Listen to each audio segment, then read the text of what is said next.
Welcome rockers. इस 10 के 17th part में आपका स्वागत है। इस पार्ट की शुरुआत में दिखाते हैं कि एफ्राम और डच अपनी छुपने की खुफिया जगह पर वापस आते हैं, जहां उन्हें दो वैम्पायर्स की लाशें मिलती हैं। एक लाश अलोंसो की है और दूसरी कॉस्ट की।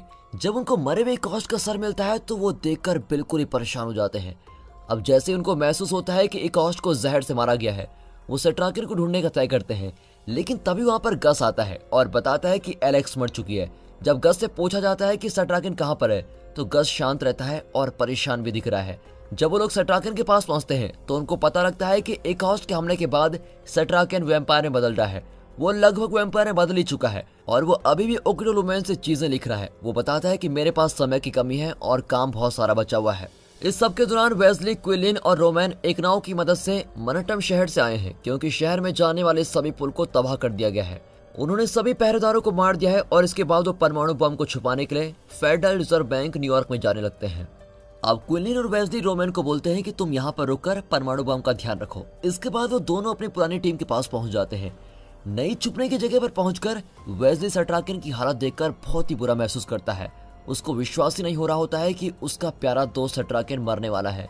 अब जैसा कि सेट्राकिन का समय जल्दी खत्म होता जा रहा है, वो टीम को बताता है कि उसने ओकिडोलुमेन से क्या क्या सीखा है। वो बताता है कि जैसे कि एक जानवर की शक्ति उसके शरीर के अंगों में होती है, हमें भी मास्टर के साथियों को मास्टर से दूर करना होगा और ऐसा करने से वो कमजोर पड़ जाएगा और हम उसके ऊपर अच्छे से हमला कर पाएंगे। हालांकि आखिर में हमें किसी के बलिदान की जरूरत होगी। अब सेट्राकिन लगभग वैम्पायर में बदल चुका है, इसलिए वो अपनी चांदी की तलवार क्विलिन को देते हुए बोलता है, मुझे मार दो। और क्विलिन बेचारा हिम्मत से भरे हुए सेट्राकिन को मार ही देता है। फिर सभी जाकर सेट्राकिन को दफना देते हैं। वहाँ क्विलिन बोलता है, हमें हमारे सेट्राकिन के लिए रोना नहीं चाहिए, क्योंकि उसकी मौत को कोई नहीं बचा सकता था, लेकिन हमें सेट्राकिन की बताई शक्तियों को याद रखना चाहिए। अब क्विलिन अपनी बात को जारी रखते हुए बोलता है, सेट्राकिन ने हमें खुददारी के साथ और अपनी जान दांव पर लगा के लड़ना सिखाया है। सेट्राकिन का जीवन हमारे लिए रोशनी की तरह है, जो हमेशा ही हमें सही रास्ते पर चलाता आया है।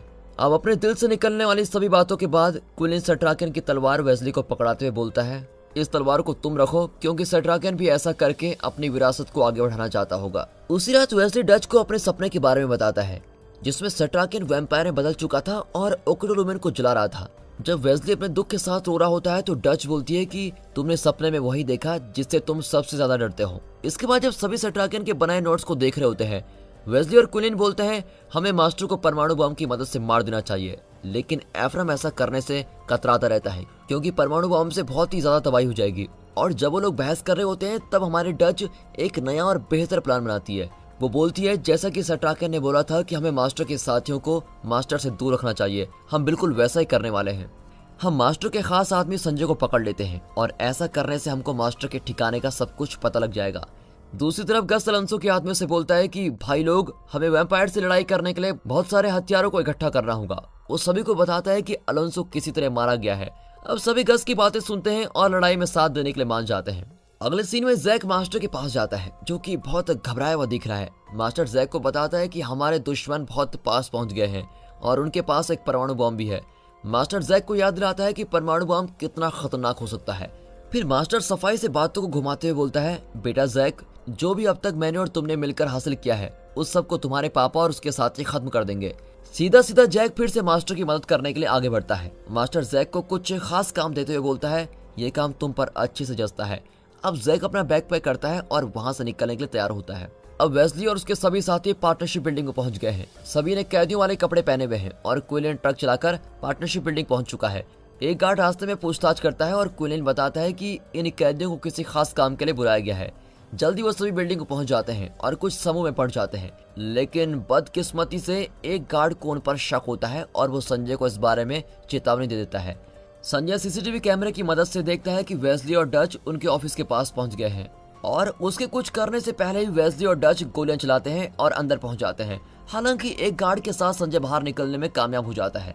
इसके दौरान क्विलिन और गस इंसानों का खून निकालने वाली फैक्ट्री में काम कर रहे वैम्पायर्स को मारते हैं और वहां कैदी बने इंसानों को बचा के भगा देते हैं। अब संजय गार्ड के साथ नीचे जाता है और खुद को बचाने के लिए कुछ प्रेग्नेंट औरतों को एक कमरे में पकड़ लेता है। बाहर खड़े वेस्ली और डच खिड़की से ही संजय पर बंदूक तान देते हैं। अब संजय धमकी देता है कि इन औरतों की मैं जान ले लूंगा। और जब वेस्ली दरवाजा तोड़कर अंदर आने की कोशिश कर रहा होता है, तभी संजय अपने गार्ड को बोलता है कि तुम इस औरत को गोली मार दो, और गार्ड ऐसा करने में बड़ा हिचकिचाता है और इस वजह से संजय उस गार्ड के साथ ही लड़ने लगता है। फिर मौके का फायदा उठाते ही सभी औरतें बाहर भाग जाती हैं, लेकिन वहां चल रही लड़ाई के दौरान बेचारा गार्ड मारा जाता है। इसके बाद संजय भी कमरे से बाहर भाग जाता है। अब दूसरी तरफ खून निकालने वाली फैक्ट्री को खाली करते हुए क्विलिन और गस ने बहुत सारे वैम्पायर्स को मार दिया है, लेकिन कुछ समय बाद ही हमारे अच्छे क्विलिन पर एक बुरा मोंग्रेल वैम्पायर हमला करता है। लेकिन शुक्र है हमारे गस ने हीरो की तरह आकर क्विलिन को बचा लिया है। अब क्विलिन उस वैम्पायर को खून निकालने वाली मशीन की पैड पर लटका देता है और गस उसको गोली से मारकर भून देता है। अब यहाँ पर डच संजय का पीछा कर रही होती है और कुछ समय तक पीछा करने के बाद वो संजय को पकड़ ही लेती है। फिर बाद में संजय को खुफिया जगह लेके आते हैं और जब सभी लोग संजय के जाने का इंतजार कर रहे होते हैं, तभी गस का एक आदमी एफ्रम को बोलता है, सर आपको कोई छोटा बच्चा मार्केट में ढूंढ रहा है। एफ्रम तय करता है कि वो इस बारे में खुद जाकर पता लगाएगा कि वो कौन है, लेकिन डच और वेस्ली उसको ऐसा करने से लगातार रोकते रहते हैं। फिर मार्केट में पहुंचकर पता लगता है कि वो बच्चा जैक ही है। एफ्रम जैक को लेकर अपनी जगह पर पहुंचता है और जैक को एक कमरे में बंद कर देता है। एफ्रम को जैक पर शक है, इसलिए वो जैक से पूछता है कि बेटा तुम पिछले 9 महीनों से कहाँ थे। लेकिन चालाक बन रहा जैक बोलता है कि पापा मैं अभी बात नहीं कर सकता, अभी मैं बहुत थक गया हूँ। जब एफ्रम कमरे से बाहर जाता है तब क्विलिन उसके पास आता है और बोलता है, एफ्रम भाई मुझे लग रहा है कि मास्टर जैक का इस्तेमाल कर रहा है और हमारे परमाणु बम के बारे में पता करवाना चाहता है। लेकिन एफ्रम विश्वास दिलाते हुए बोलता है कि इस बार मैं अपनी भावनाओं की वजह से कोई गड़बड़ी नहीं होने दूंगा। अब मास्टर कहाँ पर है ये पता लगाने के लिए वेस्ली और डच संजय से खतरनाक तरीके से पूछताछ कर रहे हैं। संजय इस बारे में तो कुछ बोलता नहीं, लेकिन वो बोलता है कि मैंने बचे हुए इंसानों की जान बचाने के लिए ये सब किया है। मुझे पता है कि इसकी वजह से काफी इंसान मारे जा चुके हैं, लेकिन उनकी मौत एक नई और बेहतर दुनिया बनाएगी। वेस्ली और डच मिलकर संजय की बातों का मजाक बनाते रहते हैं, लेकिन उनकी हंसी तब रुक जाती है जब संजय उनको पाखंडी बोलता है। वो बोलता है, तुम लोगों ने भी बहुत लोगों को मारा है और अभी भी अपना मिशन पूरा करने के लिए बहुत सारे लोगों को मारने वाले हो। जब संजय बोलता है कि सभी लोगों की मौत का कुछ न कुछ फायदा होगा, तभी डच अपना आपा खो देती है और संजय के चेहरे पर मुक्कों की बरसात कर देती है। फिर दूसरी तरफ रोमन अभी भी बैंक के अंदर परमाणु बम की सुरक्षा कर रहा है। उसकी मदद करने के लिए वेस्ली ने गस और गस के साथियों को भेजा है ताकि काफी सारे लोग मिलकर बम को संभाल कर रख सके। और अब यहाँ पर संजय की पिटाई करने के बाद खुद डच के हाथ कांप रहे होते हैं। डच को शांत करने के लिए वेस्ली उसको थोड़ी शराब देता है, लेकिन तभी डच पूछती है कि क्या हम सही कर रहे हैं। वेस्ली डच के चेहरे को प्यार से सहलाते हुए जवाब देता है, मेरी डच हमारे पास इसके अलावा कोई और चारा नहीं है। इस सब के दौरान एफ्रम जैक से दोबारा पूछता है कि बेटा 9 महीने पहले हुए धमाके के बाद तुम कहाँ थे और क्या कर रहे थे। हैरानी की बात तो यह होती है कि जैक सब कुछ बताने लगता है। जैक यहाँ तक ये भी बोलता है कि मास्टर ने मुझे आपके परमाणु बम के बारे में पता लगाने के लिए भेजा है। हालांकि देखने से तो ऐसा लग रहा है कि वो अपने पापा को इमोशनल रूप से ब्लैकमेल कर रहा है। अगले सीन में क्विलिन संजय को पीटकर एक दूसरे कमरे में लेके आता है जहां संजय की पत्नी को रखा हुआ है। अब जैसा कि क्विलिन अपनी लंबी जीभ से संजय की पत्नी पर हमला करने वाला होता है, तभी संजय बोलता है कि हाँ ठीक है, मैं मास्टर के ठिकाने के बारे में तुमको सब कुछ बता देता हूँ। अब संजय को एम्पायर स्टेट बिल्डिंग का नक्शा बनाने को बोला जाता है क्योंकि मास्टर वहीं पर रह रहा है।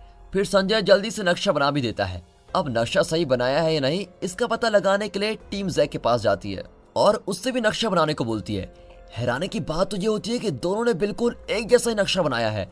अब जैक टीम को वहां की जानकारी देता है, लेकिन कोई भी जैक पर विश्वास नहीं करता। खुद एफ्रम भी जैक पर विश्वास नहीं कर रहा होता है। बाद में एफ्रम जैक को अपने साथ बाहर लेके आता है और उसको कुछ अदरक से बनी चीजें पकड़ाता है। जैक अपने पापा से माफी मांगते हुए बोलता है, काश मैं सभी चीजें वापस सही कर पाता। और जब लगने लगता है कि जैक पर विश्वास किया जा सकता है, वो तभी हमें गलत साबित कर देता है। वो कैन को खोलते हुए अपना हाथ काट लेता है और जानबूझकर ग्रिल पर अपना खून लगा देता है। अब एफ्रम जैक को लगी चोट को साफ करने के लिए जैक को अंदर लेके आता है, लेकिन अंदर जाकर एफ्रम बोलता है, बेटा जैक मुझे पता है तुमने अपना हाथ जानबूझ के काटा है। जैक मासूम बच्चे की तरह ऐसे एक्टिंग करता है जैसे उसको एफ्रम की कोई बात समझ ही में ना आ रहे हो। लेकिन तभी एफ्रम जैक पर चिल्लाते हुए बोलता है कि क्या तुम्हें कोई इज्जत बची भी है या नहीं, क्या अभी भी मुझसे झूठी बोलते रहोगे।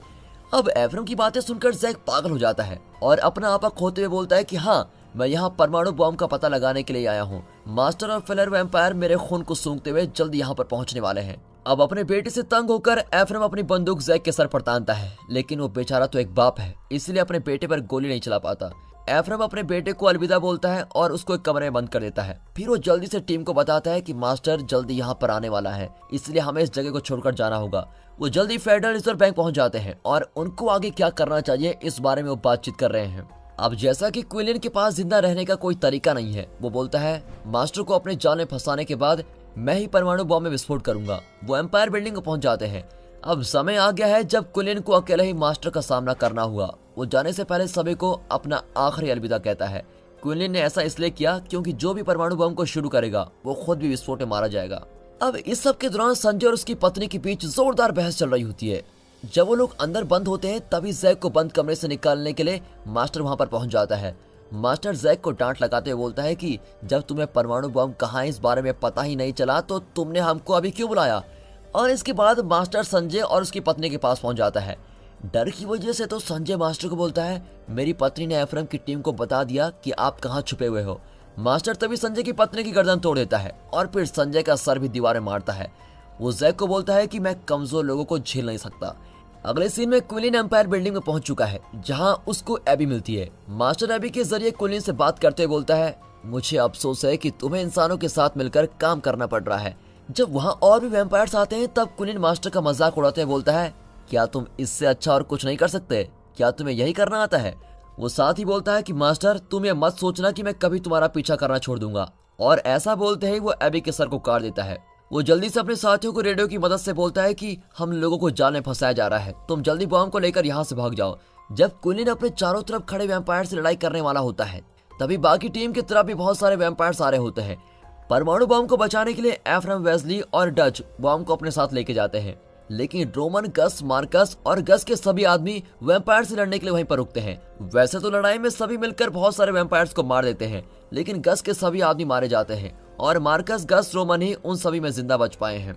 दूसरी तरफ हमारा हीरो क्विलिन सभी वैम्पायर्स को खतरनाक तरीके से अकेले मार रहा होता है। मास्टर अब दोबारा एक वैम्पायर के शरीर में घुसकर आता है और उसको पता लग जाता है कि उसके सभी दुश्मन बचकर भाग गए हैं। अब मास्टर जैक को बहुत ही बुरा भला सुनाता है कि जैक तुम्हारी गलती की वजह से ही हम बॉम्ब को नहीं ढूंढ पाए हैं। अब एफ्रम और बॉम्ब का पता लगाने के लिए मास्टर अपने सभी वैम्पायर्स को शहर को और उसके दुश्मनों को तबाह करने के लिए बॉम्ब ढूंढने का आदेश देता है। अब ये बात सुनकर जैक बड़ी चिंता में पड़ जाता है। दूसरी तरफ एफ्रम, वेस्ली और डच बॉम्ब को लेकर एक नई बन रही सुरंग में पहुंच जाते हैं। वहां उनको क्विलिन भी मिलता है। अब जैसा कि वो इस लड़ाई में सिर्फ अपनी जीत चाहते हैं, वो मास्टर को मारना जरूर चाहते हैं लेकिन शहर को कोई नुकसान नहीं पहुंचाना चाहते, इसलिए वो तय करते हैं कि वो बॉम्ब को जमीन के 800 मीटर की गहराई में फोड़ेंगे। और जिस पानी की सुरंग में टीम अभी घूम रही है वो ऐसी लग रही है जैसे वो प्राचीन वैम्पायर्स की रहने की कोई खुफिया जगह हो। अब जैसा कि प्राचीन वैम्पायर्स बॉम्ब के धमाके में मारे गए थे, लेकिन फिर भी शहर और वहां रहने वाले लोगों को कोई नुकसान नहीं पहुंचा था, इसीलिए क्विलिन अपना एक बढ़िया सा प्लान बनाता है। अब दूसरी तरफ गस, रोमन, मार्कस छुपने के लिए घर में पहुंच जाते हैं जहां उनको पता लगता है कि मार्कस को भी वैम्पायर ने काट लिया है और वो जल्द ही वैम्पायर में बदलने वाला है। इसीलिए गस ना चाहते हुए भी उसको गोली मार देता है और अपने एक और आदमी को खोकर गस बहुत ही दुखी हो जाता है। इसके बाद वो रोमन के साथ बाकी की टीम के पास पहुंच जाता है। अब क्विलिन वेस्ली से बोलता है जैसा कि स्टार्कियन ने बोला था कि अगर हम मास्टर को मारकर दुनिया को बचाना चाहते हैं तो हमें अपनी जान का बलिदान देना होगा। वो मास्टर को फंसाने का फिर प्लान समझाता है। वो बोलता है मैं अपनी ताकत का इस्तेमाल करके मास्टर को लिफ्ट में लेके जाऊंगा और वहां से फिर हम जमीन के नीचे पहुंच जाएंगे। वहां मैं मास्टर से लड़ाई करूंगा, लेकिन जमीन के नीचे मुझे एक और आदमी की जरूरत होगी जो बम को शुरू करके धमाका कर सके। वो साथ ही बोलता है कि मास्टर के मरते हुए सभी वैम्पायर्स बेवकूफ जानवरों की तरह हो जाएंगे और फिर उनको बहुत आसानी से मारा जा सकता है। वेस्ली एक भी बार नहीं सोचता और बोलता है कि क्विलिन मैं इस काम में तुम्हारा साथ दूंगा, मैं मास्टर को मारने के लिए तुम्हारे साथ नीचे जरूर जाऊंगा। इसके बाद क्विलिन और वेस्ली अपना प्लान डच और एफ्रम को बताते हैं। डच उनका प्लान सुनकर बिल्कुल भी खुश नहीं होती, वो गुस्से से भरी हुई है। वो वेस्ली को बोलती है कि तुम्हें क्विलिन के साथ जाने की क्या जरूरत है। हालांकि वेस्ली ने तो शहर को बचाने के लिए कसम खा रखी है, इसीलिए वो अपने प्लान के हिसाब से चलने वाला है। वेस्ली कोशिश कर रहा है कि डच उसके प्लान के लिए मान जाए, लेकिन गस उनकी बातचीत को रोक देता है जब वो बताता है कि शहर पर हजारों वैम्पायर्स हमला कर रहे हैं। अब कुछ देर बाद में वेस्ली और एफ्रम एक वैम्पायर को ढूंढ रहे हैं। वो ऐसा करके मास्टर को अपने जाल में फंसाना चाहते हैं क्योंकि वो वैम्पायर के जरिए मास्टर तक गलत जानकारी पहुंचाएंगे। अब डच के बोलने पर एफ्रम वेस्ली से बोलता है तुम इस आत्महत्या वाले मिशन पर क्यों जाना चाहते हो, तुम इस मिशन पर मत जाओ। लेकिन वेस्ली ने तो अपना मन बना लिया है। वो बोलता है मैं इस शहर को बचाने के लिए कुछ भी करूंगा, मेरे जाने के बाद तुम डच का ध्यान रखना और साथ ही अपने बेटे जैक को भी दोबारा मौका देना। अब तक मास्टर को पता लग गया है कि परमाणु बम को कहां पर छिपाया गया है, इसीलिए वो बम को तबाह करने के लिए सभी तैयारी कर लेता है। जैक भी मास्टर की मदद करने के लिए एक बंदूक के साथ बाहर आता है। मास्टर के पास जाने से पहले क्विलिन सभी को अपना आखिरी अलविदा कहता है और वेस्ली भी अपने प्यार डच को आखिरी बार गले लगा लेता है। फिर जल्दी मास्टर, जैक और सैकड़ों वैम्पायर्स बाहर पहुंच गए हैं। अब यहाँ इनकी टीम बहुत सारे वैम्पायर्स को आसानी से मार देती है, जैसा उन्होंने प्लान किया था। उसके हिसाब से वो मास्टर को अपने जाल में फंसा लेते हैं और हमारे हीरो वैम्पायर्स पर भारी पड़ते हुए दिख रहे होते हैं। लेकिन तभी मास्टर कानों को फाड़ने वाली जोरदार आवाज निकालता है। सभी के कानों के बुरे हाल हो जाते हैं। लेकिन तभी हमारा वैम्पायर हीरो क्विलिन बीच में आ जाता है और मास्टर को अपने साथ लिफ्ट में धक्का देता है। हालांकि इसके दौरान जैक भी लिफ्ट में पहुंच जाता है और बेहोश हो जाता है। डच और वेस्ली लिफ्ट की रस्सी काट देते हैं और लिफ्ट जमीन के नीचे जाने लगती है। और वेस्ली के कुछ करने से पहले ही एफ्राम लिफ्ट में जाता है और अकेले ही जमीन में 800 मीटर की गहराई में चला जाता है। वो जैक को बेहोश देखता है और इसलिए पीछे पीछे जमीन के नीचे पहुंच गया है। अब जैक अपनी बेहोशी से जागता है और देखता है कि मास्टर और क्विलिन में भयानक लड़ाई चल रही है। क्विलिन मास्टर के गले को पकड़कर बाहर निकाल देता है। हालांकि फिर भी मास्टर क्विलिन पर काबू पा लेता है। मास्टर क्विलिन के सर पर बहुत सारे हमले करता है और बेरहमियों की तरह उसको मार देता है। अब इस सब के दौरान एफ्राम परमाणु बम में धमाका करने की कोशिश करता है, लेकिन उसको रोकने के लिए जैक एफ्राम पर गोली चलाता है। मास्टर बोलता है जल्दी अपने बाप को मार दो, लेकिन अब की बार ऐसा करने की जगह जैक मास्टर पर ही गोली चला देता है और बोलता है मैं ऐसा कभी नहीं करूंगा क्योंकि वो अभी भी मेरे पापा है। जैक से धोखा खाने के बाद मास्टर बिल्कुल आग बबूला हो जाता है और जैक को दबोच लेता है। लेकिन तभी जैक को बचाने के लिए एफ्राम बीच में आ जाता है। लेकिन बदकिस्मती से मास्टर एफ्राम को हरा देता है और अपने शरीर से सभी कीड़े और खून एफ्राम के मुंह में निकाल देता है। अब एफ्राम का शरीर मास्टर का नया शरीर बनने वाला है, लेकिन उससे पहले एफ्राम जैक के साथ बॉम्ब के पास पहुंच जाता है। लेकिन इससे पहले एफ्राम बॉम्ब को शुरू कर पाता, उसके शरीर पर मास्टर कब्जा कर लेता है और फिर जैक अपने पापा से पूछता है पापा क्या आप अभी भी अंदर हो। फिर वो अपने पापा को गले लगा लेता है और बोलता है मैं आपको बहुत प्यार करता हूँ। तभी जैक परमाणु बम को शुरू करके धमाका कर देता है और धमाके में अपने साथ साथ मास्टर को भी हमेशा के लिए खत्म कर देता है। जब धमाका होता है तो जो तबाही होती है वो जमीन के अंदर तक ही सीमित रह जाती है, जिससे जमीन के ऊपर का कोई नुकसान नहीं होता। सभी सही सलामत हैं और वेस्ली को फिक्र है कि आखिरकार एफ्राम ने दुनिया को बचा ही लिया है। अगले सीन में दिखाया जाता है कि इस सब को गुजरे हुए 5 साल हो गए हैं। दुनिया पहले जैसे सामान्य हो गई है और शहर के ऊपर सूरज दोबारा दिखने लगा है। बचे हुए वैम्पायर्स को बहुत आसानी से मारा जा रहा है और शहर का वापस विकास हो रहा है। अब हमारे हीरोज की बात की जाए तो रोमन ने फेडरल रिजर्व के सोने को अपने पास रख लिया है और शहर का सबसे अमीर इंसान बन गया है। गस लोगों की मदद करते हुए अपने प्यार अना की तलाश करता रहता है और डच इंटरनेट को वापस ठीक करने के लिए काम करती है। और आखिर में वेस्ली अपना पुराना काम करने लगा है, वो दोबारा चूहों को खत्म करने का काम करने लगा है। आखिर में एक हैप्पी एंडिंग के लिए डच और वेस्ली एक दूसरे से मिलने आते हैं और जोर से एक दूसरे को गले लगाते हैं। आखिर में वेस्ली की आवाज में एक बात बोली जाती है कि कैसे मास्टर ने लोगों की प्यार की मदद से इंसानों को वैम्पायर बना दिया था, लेकिन आखिर में उस प्यार ने ही सभी लोगों को बचाया है और उनको उनकी पुरानी दुनिया वापस दी है। और दोस्तों इसी के साथ ये सीरीज यहाँ पर खत्म हो जाती है।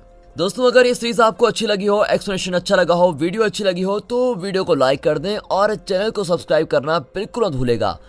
बाकी मिलते हैं ऐसी मजेदार सीरीज के साथ, तब तक के लिए गुड बाय, अपना ख्याल रखिए and finally thanks for watching.